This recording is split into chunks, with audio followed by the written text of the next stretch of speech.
ha oído eso. Lo que significa que todos los que están aquí alguna vez la han oído. Ahora, ¿quién la ha escuchado más de 10 veces en su vida? Ok. Yo puedo decir algo, ¿eh? Y no creo que me equivoque mucho, aunque algunas veces no estuve tan consciente, pero yo tengo 53 años y creo que la he escuchado durante 53 años incontable número de veces. Yo dije 53. Oigan, qué bien estoy. Ya ustedes saben cómo voy, ¿eh?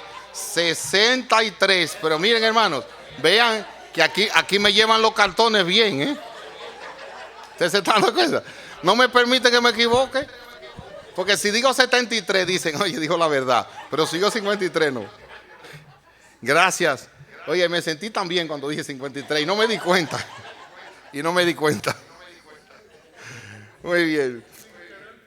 Sin querer queriendo. Ese es el anhelo, pero ya no volvemos atrás. Miren ahora, en los años que tengo le he oído tantas veces que he perdido la cuenta. Y es que verdaderamente es una canción típica que distingue la Navidad. Pero ¿qué hay detrás de la historia de esto? ¿Qué podemos nosotros extraer de esa historia y de lo que dice la escritura en torno a la canción y lo que la canción dice para nuestro provecho? Hay mucho, yo creo. No obstante, quisiera decir algo antes de entrar propiamente en el tema. Miren, un cardiólogo amigo una vez me dijo, porque me le acerqué y le decía, oye, qué bueno que vienen las Navidades, ahora podrás tomar un descanso. Y me dijo, no, todo lo contrario. Mis consultas del corazón aumentan en Navidad porque la gente sufre de muchas emociones variadas. De hecho, un estudio ha revelado que para algunas personas la Navidad es una época de armonía, unión, felicidad, disfrute e ilusión, pero para otros es de tristeza, melancolía, vacío y desesperanza. Hay personas que cuentan los días y las horas para que llegue y otros para que pase lo más pronto posible. De manera que, ¿cómo podemos nosotros entrarle a esta época en el contexto de esa canción que inevitablemente la vamos a escuchar? Les voy a pedir que vean en sus Biblias Isaías 7:14. Isaías 7:14 nos presenta un texto bíblico sobre el cual vamos a estar hablando y lo voy a llevar después a donde ese texto se cumple en el Nuevo Testamento, que es Mateo 1, del versículo 18 en adelante, pero vamos a leer primero oramos y luego vamos a Mateo para que vean el contexto en su momento. Dice Isaías 7:14 así: muy bien, el Señor mismo les dará la señal. Miren, la Virgen concebirá a un niño, dará a luz un hijo y lo llamarán Emanuel, que significa Dios está con nosotros. Vamos a orar. Qué bueno es leer esta palabra y ver cómo tu palabra maravillosamente le dio tantos nombres al Señor Jesús. Y en este caso es Emanuel, Dios está con nosotros. ¿Cómo podemos nosotros entender la implicación y la aplicación del hecho de que Dios está con nosotros? Permite que eso abra nuestro entendimiento hoy y nos consuele, nos anime en cualquier situación en la que nos encontremos. Te lo rogamos en el nombre de Jesucristo. Amén. Poco antes de la Navidad de 1818, este hombre llamado Joseph Moore, M-O-H-R, había escrito un poema. Y se dio la situación en que llegó Nochebuena y había que en la música incluir una canción. Era una iglesia católica romana y él se acercó a su amigo, músico y profesor Franz Gruber. Ya por esos nombres ustedes saben que no son dominicanos. Esto es Alemania por allá. Y ahí se pusieron de acuerdo para cantar la canción, pero resulta que el órgano de la iglesia estaba dañado. Les repito, hermanos, como no había nadie tomando notas, no había teléfono celular, no había ninguna manera de preservar todo, algunos no creen que sea 100% así. Unos piensan que el órgano se dañó por el frío, otros piensan que se dañó por ratones que le hicieron daño, pero en conclusión es que Franz Gruber preparó la canción con guitarra y se cantó a guitarra, por eso vieron en el video que con guitarra se cantaba. De manera que cuando la canción nace, ya hay algo que es diferente al tono y al sabor, porque usualmente nosotros asociamos la calidad de la música con los instrumentos, pero en este caso se quedó a guitarra. Lo que había allí para hacer y para tocar no se pudo usar. Ya hay una contradicción ahí. Pero además de eso, se cuenta de que la situación en la que estaba Europa en ese particular momento era una situación de gran calamidad, de gran necesidad. Habían guerras, habían condiciones de cierre, de escasez, de dolor, de separación familiar, todo lo que produce una guerra. Pero es interesante que dicen que para una de las guerras mundiales, algunos dicen primera, otros dicen segunda, pasó algo interesante. En las trincheras estaban los soldados de Inglaterra, los soldados franceses, entre otros, y allí comenzaron ellos en un momento a cantar la canción Noche de Paz, y paró la guerra y todos los soldados se unieron a cantar esa canción. Un impactante testimonio en la historia. Algunos dicen, no fue así, pero yo voy ahora a no investigar eso, simplemente estoy diciendo lo que otros han dicho antes de mí. Ahora bien, cuando nosotros como creyentes nos acercamos a la canción, tengo que decirles que lamentablemente, muy lamentablemente, como vieron, se ha traducido a más de 300 idiomas, pero la traducción que nosotros recibimos desde niños en español no es fiel ni a la primera que se escribió, ni tampoco a las escrituras que motivaron eso. La canción que ustedes le han oído de chiquitico, esa no es en español la traducción fiel con relación a cómo se escribió. De hecho, se escribieron 6 estrofas y solo usualmente cantamos 3. En ese sentido, me puse a investigar y vi muchas traducciones, pero realmente otra vez no encontré una traducción que se acercara al original. Yo no sé alemán, yo le estoy hablando del original en inglés, que dicen que es fiel con el alemán en la traducción. Pues busqué y como no encontré, me di a la tarea de hacerle una traducción que es fruto de esta iglesia. Iglesia Norwich, escuchen la traducción de esta iglesia de Noche de Paz. ¿Están listos? La van a cantar al final, pero apréndansela de memoria ahora. Miren, noche de paz y santidad, todo calma y claridad. Allí la Virgen Madre y su bebé, santo el niño muy tierno se ve, duerme en paz celestial. Noche de paz y santidad, pastores ven, miedo les da, gloria en el cielo se puede escuchar, ángeles cantan aleluya, el Salvador ya nació, Cristo el Señor ya nació. Noche de paz y santidad, Hijo de Dios, luz de amor, resplandeciente el rostro de Dios, así amanece gracia y redención, Jesús Señor al nacer, Jesús Señor al nacer. Yo espero que la cantemos al final y les repito, está de acuerdo con la versión original y también con las escrituras que la amparan. Habiendo dado esa introducción, vamos a Mateo, donde más de 700 años después esta profecía se cumplió, la que leímos en Isaías. Mateo 1, del 18 en adelante, dice así. Este es el relato de cómo nació Jesús el Mesías. Su madre, María, estaba comprometida para casarse con José, pero antes de que la boda se realizara, mientras todavía era virgen, quedó embarazada mediante el poder del Espíritu Santo. José, su prometido, era un hombre bueno y no quiso avergonzarla en público. Por lo tanto, decidió romper el compromiso en privado. Mientras consideraba esa posibilidad, un ángel del Señor se le apareció en un sueño. José, hijo de David, le dijo el ángel, no tengas miedo de recibir a María por esposa, porque el niño que lleva dentro de ella fue concebido por el Espíritu Santo. Y tendrá un hijo y lo llamarás Jesús, porque él salvará a su pueblo de sus pecados. Todo eso sucedió para que se cumpliera el mensaje del Señor a través de su profeta. Miren, la Virgen concebirá un niño, dará a luz un hijo y lo llamarán Emmanuel, que significa Dios está con nosotros.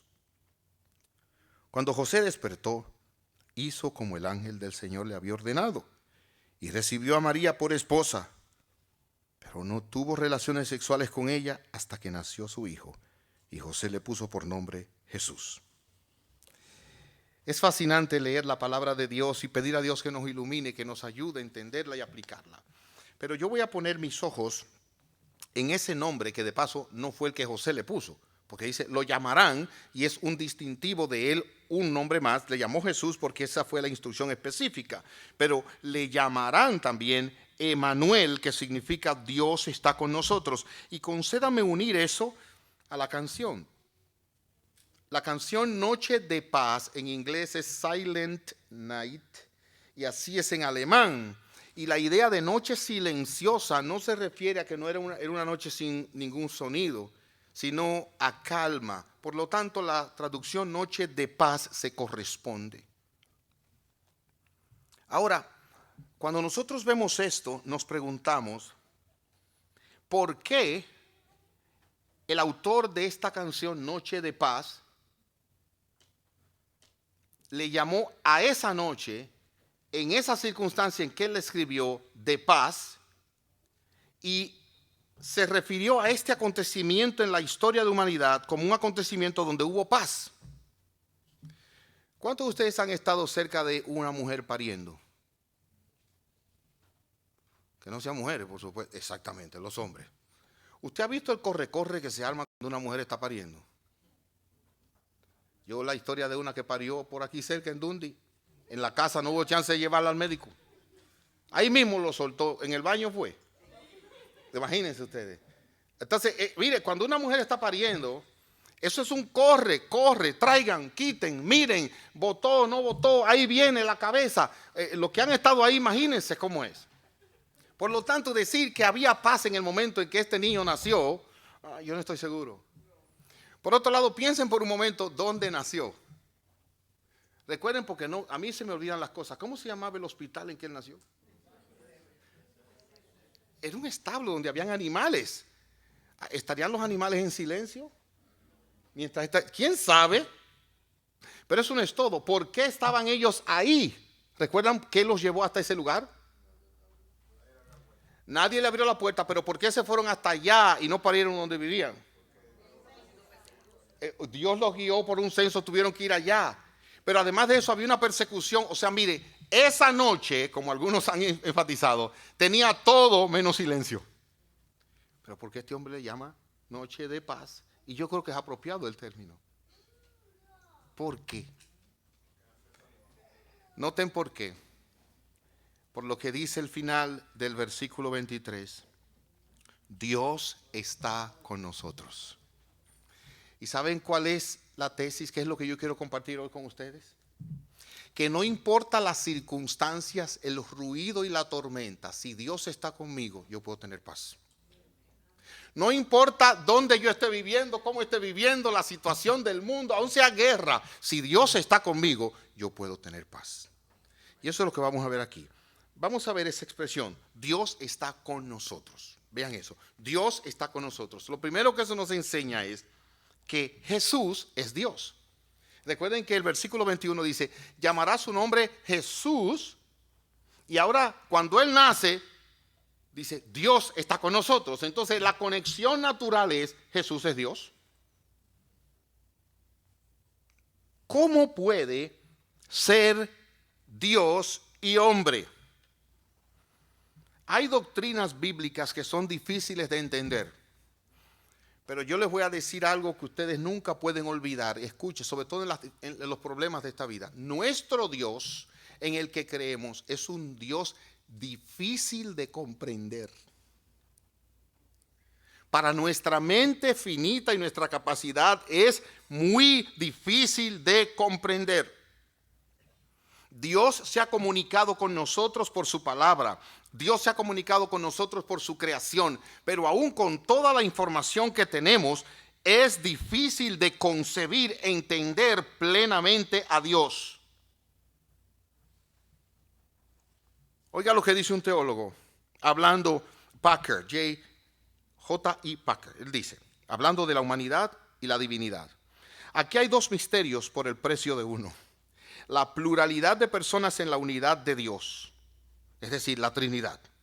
la unión de la deidad y humanidad en la persona de Jesús, nada en ficción es tan fantástico como es la verdad de la encarnación. En otras palabras, imagínense el Dios infinito se puso finito al punto de caer en el vientre de una mujer, por eso es hombre, y ahí crecer, desarrollarse como los bebés cualquiera, nacer, pero él es un niño, pero también es Dios.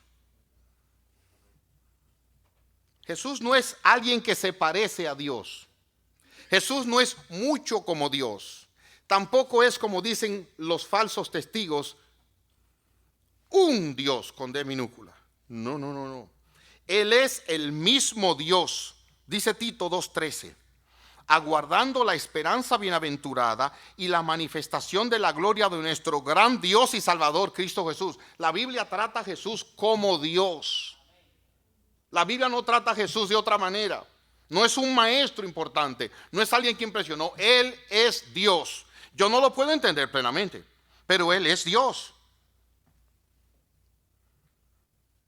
Cuando Tomás no creyó en Jesús resucitado, le dijo a sus discípulos: hasta que yo no meta la mano en el costado, en las manos, yo no voy a creer. Jesús se le apareció, por supuesto no se atrevió a tocarlo, y lo que dijo fue: Señor mío y Dios mío. Él es Dios. Igualmente nosotros nos encontramos que Él es en el principio con Dios, dice Juan 1:1. En el principio era el verbo, y el verbo estaba con Dios, y el verbo era Dios. Y más adelante en el versículo 14 dice: y ese verbo se hizo carne y habitó entre nosotros, y vimos su gloria, la gloria como del unigénito de Dios. O sea, Jesús es Dios, la Biblia lo presenta como Dios. Él tiene todos los atributos de Dios. Él sabe todo. Sin embargo, oigan ahora, por favor, y prepárense. Yo espero que hayan desayunado algo, porque lo que les voy a decir quizás se le confunde. Pero óigame bien. Él es 100% Dios y 100% hombre. Y en ocasiones en las Escrituras encontramos que se habla de Él como Dios, pero también se nos habla de Él como hombre. Él lo sabe todo y Él conoce las intenciones del corazón. Pero en ocasiones toca a alguien el manto de Él y Él dice: ¿quién tocó el manto? Él no estaba tratando de insinuar que no se había dado cuenta. No. ¿Quién tocó el manto? Los discípulos tienen peces para una multitud de necesidad. Dice: ¿cuántos panes y peces tienen? Igualmente Él dijo: yo no sé la hora ni el día en que el Hijo del Hombre va a volver. ¿Cómo es eso? En su humanidad. Por otro lado, ¿murió en la cruz, sí o no? Díganme ustedes. Entonces, ¿se murió Dios? Exacto, ven la confusión que puede crear. Murió el hombre en su humanidad, pero Dios no muere. En Él habían ambas cosas. ¿Quién se formó en el vientre de María? Dios, pero también era el hombre, porque Dios no tiene principio ni final. Él está en todas partes, pero al mismo tiempo sabemos que en su humanidad solo estaba en un solo lugar. ¿Por qué? Porque cuando se enferma Lázaro, las hermanas lo mandan a buscar y él no llega sino hasta 2 días después. Entonces, es Dios 100% y es hombre 100% al mismo tiempo. Nosotros no siempre podemos entender el ser de Dios, pero le voy a decir una que es más fácil que tratar de entender el ser de Dios. A veces ni nosotros mismos nos entendemos. Amén. Ay. Es increíble. Usted mismo dice: ¿pero por qué yo estoy tan triste? Usted no sabe. Y es su tristeza suya, de su corazón. Oye, ¿por qué yo estoy tan disgustado hoy? Usted no lo sabe. Y es su disgusto suyo. Entonces yo espero que ustedes y yo estemos de acuerdo, porque no lo puedo elaborar más. Jesús es Dios. La Biblia lo presenta como Dios. Pero miren ahora, cuando dice Dios está con nosotros, yo les voy a hacer una pregunta. Cuando Jesús caminó entre los hombres, ¿ustedes piensan que Él andaba como una aureola, como lo han pintado algunos pintores? O sea, que donde quiera que Él iba esa luz arriba de Él. ¿Qué creen ustedes? ¿Ustedes creen que Él tenía un rostro radiante, un hombre blanco? Digo, porque así que lo pintan, buen mozo, alto, el rubio Nazaret, como dice un corito por ahí, y que cuando Él llegaba a un sitio la gente decía: llegó el hombre. ¿Ustedes creen que Él era así? Le voy a decir, yo creo que Él era físicamente bien formado, porque él era carpintero con su papá y para usted bregar en ese tiempo sin sierras eléctricas y demás, tiene que desarrollar los brazos, cargando, cortando, serruchando. Tiene que ser así. Además, era un hombre que caminaba mucho, andaba a pie, no tenía ni una bicicleta. Bueno, un burro tampoco tenía, porque no había bicicleta en ese tiempo. Pero piense por un momento, ¿ustedes creen que él era un hombre que se distinguía por alguna facultad física en particular? ¿Qué creen ustedes? No. Yo creo que él tenía cabello, porque usted sabe que la calva brilla. Entonces, de noche, cuando lo fueron a arrestar, dijeron, donde veas el brillo. Pero tampoco así. Cuando dijeron allá, Judas lo llevó y ni los soldados lo conocían, dijo, al que yo le dé el beso. Porque él era como cualquier otro. Era un elemento común. Y eso nos lleva a entender que cuando se dice Dios está con nosotros, tenemos que entender, Él es Dios, pero también Él es hombre. Y un hombre común y corriente. Gloria a Dios por eso. Noten esto. Mientras Él no siempre fue hombre, estuvo con Dios en el principio, llegó un momento en que se produjo la encarnación, el nacimiento, y esa es la escena que estamos viendo acá. Cuando decimos que Él se hizo hombre, oiga ahora, no quiere decir que dejó de ser Dios para hacerse hombre. No, que, oiga ahora, tomando forma de siervo se hizo semejante a los hombres, nacido de mujer, anduvo entre los hombres. Él tomó la humanidad para sí mismo. No renunció a su divinidad, sino que se vistió también como hombre. Se rebajó, se humilló. Eso es tan importante afirmarlo como la deidad. La historia de la humanidad ha tenido muchas doctrinas alrededor de ambas cosas, de la divinidad y de la humanidad. Pero nosotros tenemos que entender esto y afirmarlo. Él era 100% Dios y 100% hombre según las Escrituras. La Biblia nos muestra que Él era un hombre pero sin pecado. El que dice que Jesús no era hombre tiene el espíritu del anticristo, dice 1 de Juan 4:2 y 2 de Juan 7. Decir que Él no era hombre es quitarle la esencia con la que Él se ha identificado. Ahora, cuando yo digo que Él era hombre, otra vez piensa en usted, Él era como usted. Exactamente así. Era como usted. Fue demostrado porque nació como un bebé de una madre humana. ¿Usted ve cómo nacen los bebecitos? Así mismo, hubo que cortar el ombligo, los piecitos se le movían, las manitos, era un bebecito, lloraba, había que lactarlo, había que limpiarlo, como los bebés, bañarle la cabecita, todo igual que un bebé. Además de esto, creció como un bebé y no era un niño prodigio. Yo recuerdo, ya no se ven casi los niños prodigios, pero yo me recuerdo cuando yo crecí que en televisión salían unos niños que sabían de todo. Digo, a lo mejor andan por ahí, aquí en la iglesia tenemos 2 o 3, pero están callados. Noten entonces, aquí el Señor Jesús lo vemos que nació como un bebé, pero a la misma vez encontramos en las Escrituras, en Juan 4:6, que se cansó del camino. Mientras Isaías 40 dice que Dios no se fatiga ni se cansa, pero en su humanidad Jesús se cansó. Además de que se cansó, Jesús también durmió. ¿Recuerdan ustedes que iba en una barca en una tormenta y tenía un sueño tan grande que la barca moviéndose no lo despertó? Es como esa gente que yo no comprendo, que en los aviones se duermen y el avión está en una turbulencia de esas buenas, danzando en las estrellas allá, dancing with the stars, y esa persona va rendido ahí y digo, oye, pero despiértese que aquí hay algo que usted tiene que estar atendiendo. Bueno, pues el Señor era así, el bote iba así y Él estaba rendido ahí. Estaba muy cansado. Además de eso, dice Mateo 4:2 que Él tuvo hambre, como la que quizá usted tiene ahora y yo tengo también. Le dio hambre. Además, la Escritura nos dice que también le dio sed. Juan 19:28. Él experimentó un rango de emociones como la que usted y yo experimentamos. Lloró, sintió dolor, sintió angustia. Y le voy a decir una que quizá usted no lo crea, se deprimió. Cuando antes de Getsemaní le dice a los discípulos, mi alma está triste hasta la muerte.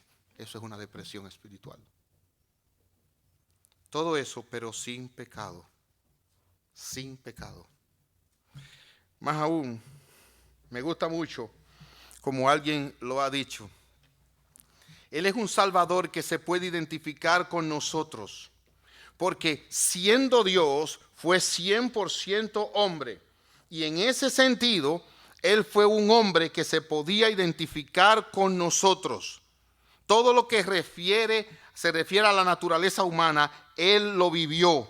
Él tuvo un alma humana y Él padeció como nosotros los humanos padecemos. Entonces lo que hay aquí en este nacimiento es esto: Dios está con nosotros, y si está con nosotros, está como hombre, no como un ser extraterrestre que llama la atención, no, como un hombre común y corriente, mezclado entre la gente. Ahora eso me lleva a una tercera afirmación. Jesús es Dios, Jesús es hombre, y ahora mire, Jesús está con nosotros. Dios está con nosotros. Y déjeme explicarle a qué me voy a referir ahora. Usted no se ha dado cuenta que a veces usted está hablando con una persona y esa persona le está mirando, pero usted se da cuenta de que está en Babilonia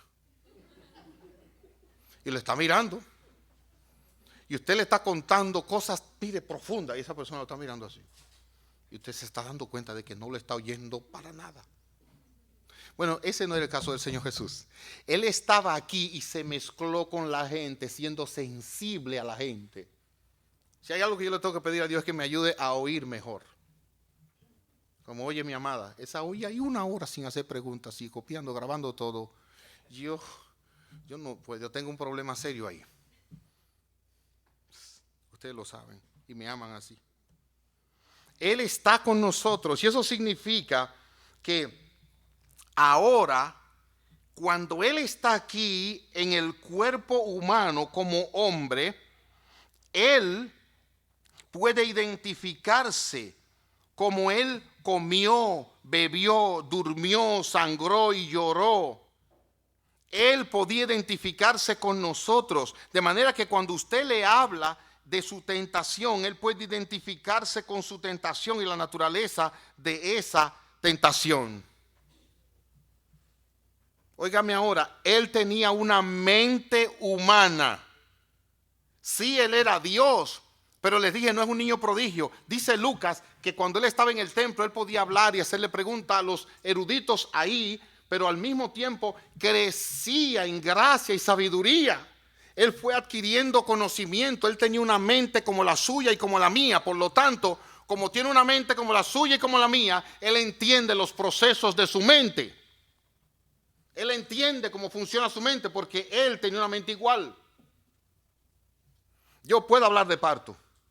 Yo he estado en los partos de mi esposa, pero yo no sé lo que es parir un muchacho. Gracias a Dios. No lo sé. Entonces, a la hora de aconsejar a alguien que pare, es mejor que venga alguien que ha parido. Porque es muy fácil decirle a una contracción de una mujer que no encuentra qué hacer, decirle: aguanta, tú eres fuerte, espérate. Tú no sabes lo que es eso. Si tú pares, entonces tú puedes decir lo que está pasando. Él vino y adoptó un cuerpo humano y una mente humana, como alguien lo ha puesto. Él nació con los recursos mentales de un niño normal, experimentó los estímulos habituales y pasó por el proceso ordinario de desarrollo intelectual. Desarrollo intelectual y físico. Nosotros no podemos descartar eso. Él era 100% hombre. Él también vivió por emociones humanas. Eso significa, como dice Pablo, Él se vistió de humanidad, y Calvino lo refiere así: Cristo se vistió de nuestros sentimientos junto con nuestra carne. O sea, Él se puso un traje como este.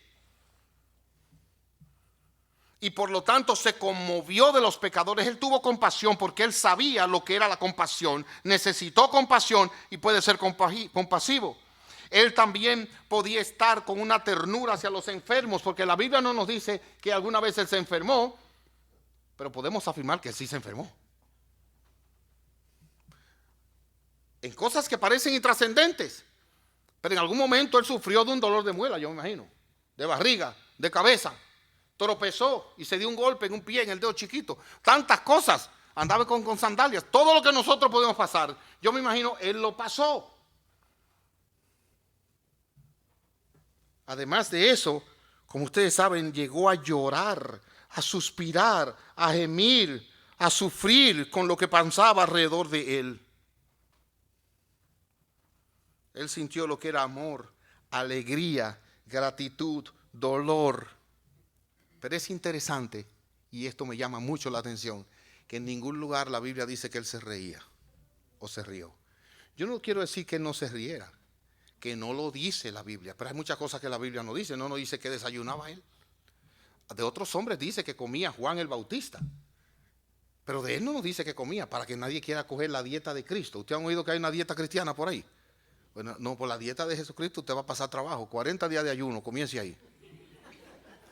Va a pasar trabajo. Va a rebajar, sí, pero esa es la primera norma, 40 días de ayuno. Si lo supera, seguimos con la segunda parte. Noten ahora, todo esto, les repito, yo creo que él se reía, claro que sí. Y yo creo que debía tener un rostro afable, porque ustedes saben que los niños se alejan de las personas que tienen cierto carácter y ciertos rostros, ¿verdad? Aunque sean feos, si el carácter es bueno, los niños se le acercan, como las hormigas al dulce. Pero hay personas que pueden ser hermosos, pero tienen un carácter complicado y los niños le huyen. Ellos como que leen algo. Él tenía una mente humana, además de eso, emociones humanas, y tenía una voluntad humana. ¿Ustedes han pensado por un momento que el Señor Jesucristo, y esto me llamó la atención, en Juan capítulo 6 dice lo siguiente: yo he descendido del cielo no para hacer mi voluntad, sino la voluntad del que me envió.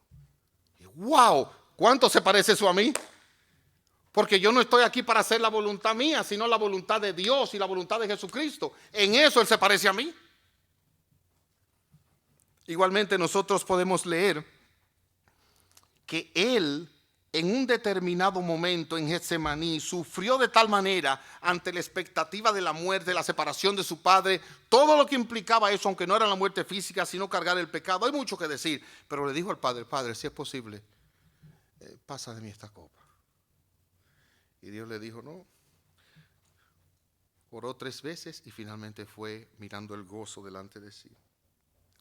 Usted no se encuentra a veces en situaciones que usted no quiere hacer. Cosas que usted la ve larga, difíciles, dolorosa, intrascendente. Mire, y usted le busca la vuelta, usted hasta se le olvida porque no lo quiere hacer. Bueno, Jesús también pasó por algo parecido. Y Dios estuvo con él. Yo espero que el Señor hasta aquí haya traído una idea a su corazón de quién es Jesús. ¿Qué fue lo primero que vimos? ¿Él es qué? Dios. En segundo lugar, y en tercer lugar, está con nosotros y me conoce. Me conoce, Él sabe lo que yo estoy. Y de paso, hombres, nunca se casó, ni tuvo mujer, ni novia. Y era un hombre, por si acaso. Por lo tanto, eso nos da un modelo a nosotros a seguir. Si usted tiene una, dele gracias a Dios que tiene más que él. Pastor, usted no la conoce, esa fue la que Dios le dio. Disfrútela. Todo el tiempo enamorado de esa mujer. Pídale la gracia a Dios por eso. Vamos a unas palabras de aplicación. 1. En todo tiempo esto nos recuerda, y cada vez que usted oiga noche de paz, acuérdese de eso: Dios está conmigo. Noche de paz. ¿Qué significa eso? Que en medio de las circunstancias que yo esté, lo que me falte, lo que tenga, lo que no tenga, lo que deseo, lo que no deseo, lo que espero, lo que me han hecho, en medio de todo eso, Dios está conmigo y puedo tener paz. Aquí hay personas que puede que vivan en una tendencia continua a la ansiedad, al miedo, y eso los está consumiendo. Si ese es tu caso, oye bien mi consejo. Recuérdate, Dios está contigo. Dios está contigo. Y la situación de tu vida está dura, está difícil, sí, yo lo entiendo. Y realmente no le encuentras camino, te entiendo. Pero Dios está contigo. Y yo creo que tú tienes que preguntarte, ¿puedes imaginarte lo que pasó María? Era una joven, algunos dicen virgen era porque era joven, no porque no había conocido marido. No. Ella era una muchacha que no había conocido hombre y de repente sale embarazada. ¿Usted se imagina la vergüenza, la humillación, la confusión, y todo lo que eso podía representar para su vida. Sin embargo, Dios estaba con ella. Entonces usted no puede juzgar por las experiencias que he pasado que Dios no está con usted, porque Dios estaba con ella a pesar de eso. Gloria a su nombre. Pero además de eso, yo le voy a hacer una pregunta. ¿Ustedes recuerdan lo que leímos aquí? La decisión que tuvo José. Dice aquí en Mateo capítulo 1, José su prometido era un hombre bueno y no quiso avergonzarla en público. Por lo tanto, un hombre justo, decidió romper el compromiso en privado. Y yo les voy a hacer una pregunta. ¿Lo estaba haciendo mal José cuando decidió en privado retirarse de esa muchacha que salió embarazada? ¿O que acaso eso sería lo que haría usted también? ¿Qué le diría a usted a un hijo si la novia le sale embarazada y ella le dice, fue el Espíritu Santo? ¿Qué le diría usted a su hijo?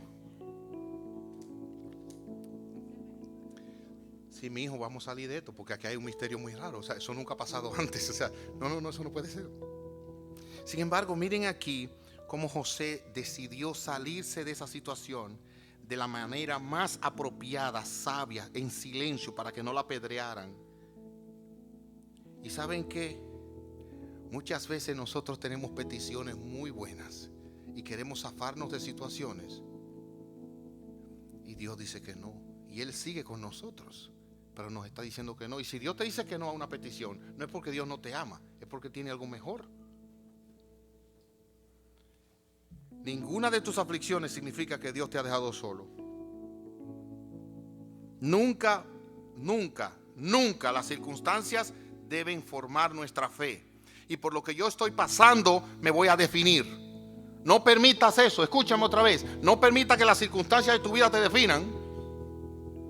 No, tú no eres una persona de las circunstancias. Tú eres hijo de Dios si has creído en Jesucristo, y Él es el que te define.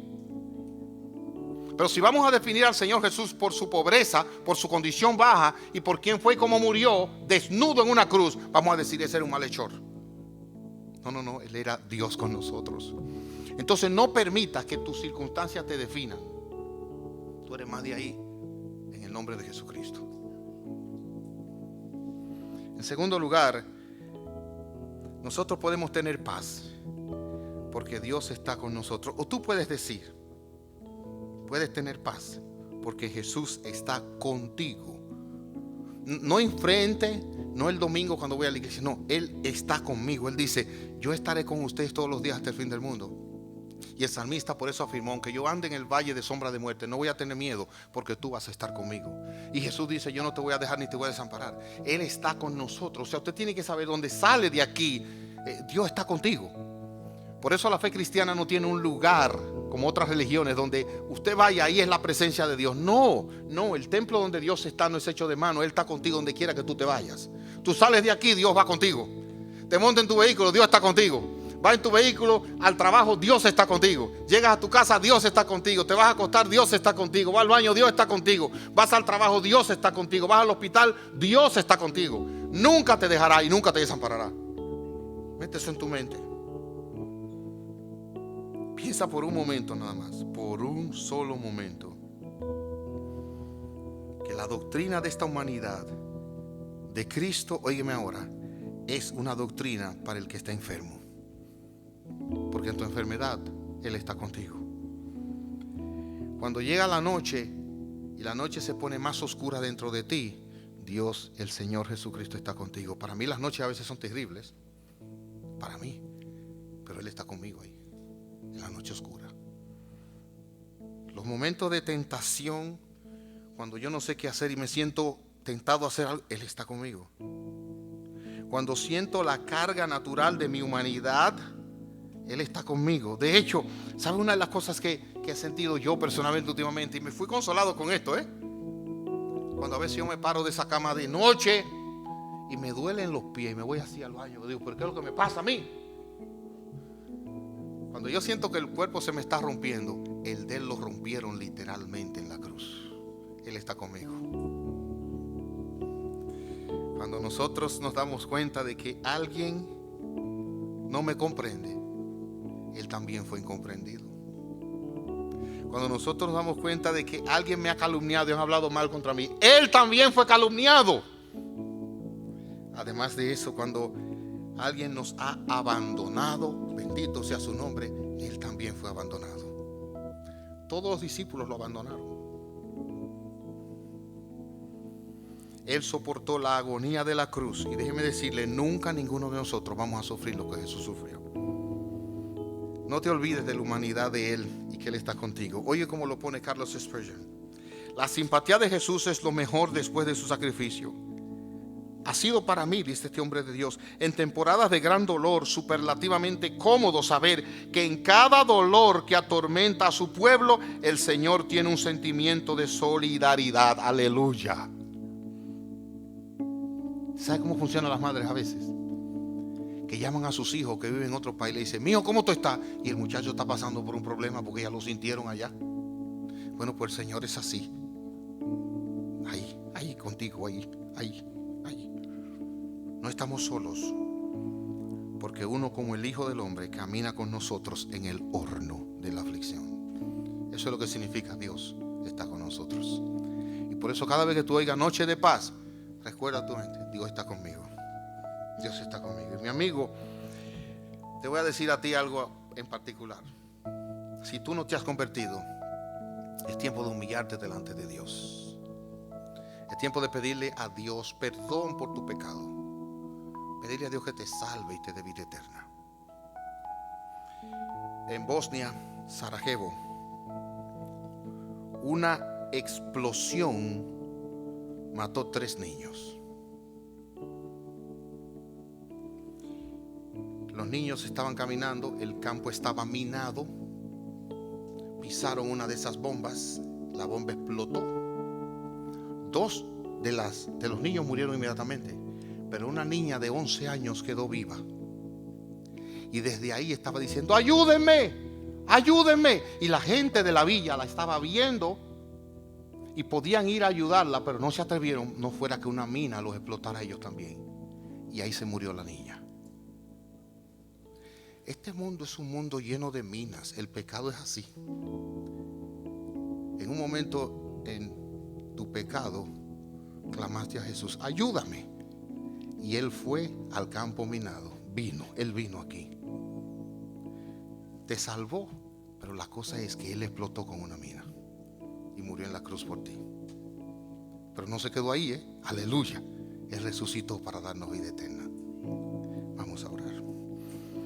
Gracias, Señor Jesús. Gracias por darnos este privilegio de sentarnos juntos a leer tu palabra. Gracias por concedernos recordar que tú eres Dios, hombre, con nosotros.